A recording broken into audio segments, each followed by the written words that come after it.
किसी ने बहुत ही अच्छी बात कही है कि ऊंचे ख्वाबों के लिए दिल की गहराइयों से काम करना पड़ता है। ऊंचे ख्वाबों के लिए दिल की गहराइयों से काम करना पड़ता है। अरे यूं ही नहीं मिल जाती किसी को सफलता। अरे यूं ही नहीं मिलती किसी को सफलता। मेहनत की आग में दिन रात जलना पड़ता है। राम राम दोस्तों, नमस्कार। मैं अनुज शर्मा, स्वागत है आप सबका अपने YouTube channel motivation with Anuj Sharma में। हम सब लोग चाहते हैं कि जिंदगी में कुछ न कुछ बड़ा करें, कुछ न कुछ अच्छा काम करें, और हम सब लोग मेहनत भी करते हैं। लेकिन हमारी लाइफ में कभी कभी ऐसा समय आता है, ऐसी ऐसी कठिनाइयाँ आ जाती हैं जो हमें आगे बढ़ने से रोकती हैं। कभी कभी तो हमें ऐसा लगने लगता है कि कठिनाइयाँ हमसे ज़्यादा शक्तिशाली हैं और हम हताश होने लगते हैं और जो गोल बनाया हुआ है उसको छोड़ने की कोशिश करते हैं और उसकी तरफ बढ़ने की कोशिश करते ही नहीं कभी कभी।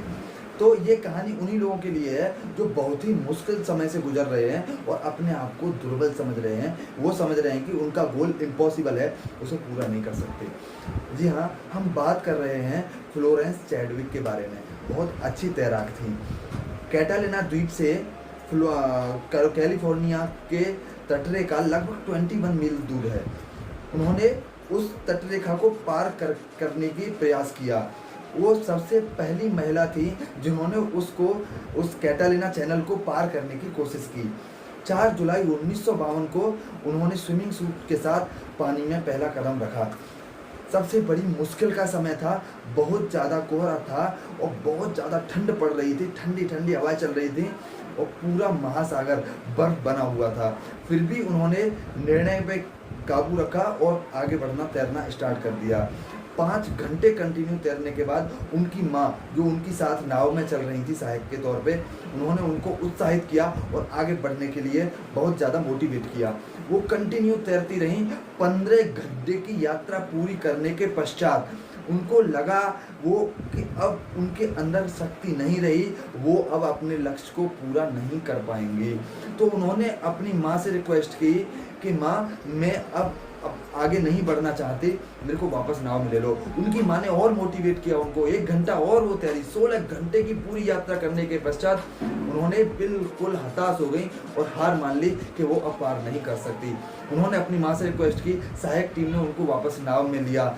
आगे चल के पता चला कि जो लक्ष्य था उनका, वो सिर्फ और सिर्फ लगभग 1 से 1.5 मील दूर रह गया था। वो लक्ष्य को नहीं देख पाए क्योंकि कोहरा इतना ज़्यादा था कि उनको पता नहीं चला।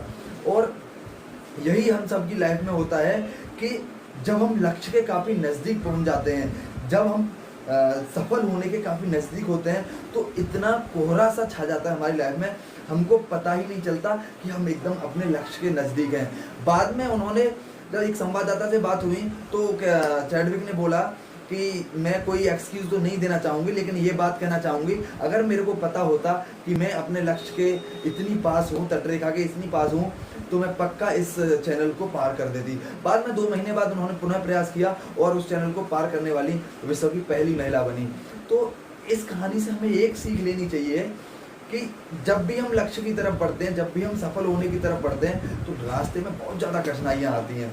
और जब हम सफल होने के पास पहुंच जाते हैं, अपने गोल के एकदम पास पहुंच जाते हैं, तब मैक्सिमम लोगों को यही लगने लगता है, एकदम अंधेरा सा छा जाता है। उनको नहीं पता होता कि वो सक्सेस हो पाएंगे, और वहीं से 90% लोग वहीं से हार मान जाते हैं। जो बचे 10% वहीं से जो आगे बढ़ते हैं ना, 90% सफ़र हम लाइफ का सब लोग पूरा करते हैं, लेकिन जो लाइफ का 10% जो सफ़र होता है ना आगे का बढ़ने का, मेहनत करने का, काफ़ी लोग वहाँ पे जाके जब उनको अंधेरा सा लगने लगता है तो काफ़ी लोग वापस आ जाते हैं, और जो वहाँ से आगे बढ़ते हैं वही लोग ज़िंदगी में सफल हो पाते हैं। इसलिए मेहनत कर रहे हो, आप पढ़ाई कर रहे हो, या गवर्नमेंट जॉब की तैयारी कर रहे हो, या आप जॉब कर रहे हो, लाइफ में बिजनेस कर रहे हो, जो भी कर रहे हो, अगर आपको लग रहा है कि आप सफल नहीं हो रहे, तो दिमाग में एक बात बिठा लो कि बस 2 कदम आगे ही आपकी सक्सेस खड़ी है, और वहाँ तक आपको और मेहनत करनी पड़ेगी चलने के लिए। आप फेल नहीं हो रहे, आप सीख रहे हो। ठीक है, आपको थोड़ी सी और मेहनत करने में प्रॉब्लम क्या हो रही है जब आपने इतनी मेहनत कर ली। तो मैं बस सभी लोगों से यही कहना चाहूँगा, इस कहानी से हमें बहुत अच्छी सीख मिलनी चाहिए कि जब हम अपने लक्ष्य के पास पहुँचते हैं तो वहाँ से हमें वापस नहीं लौटना, आगे की तरफ बढ़ना है। धन्यवाद।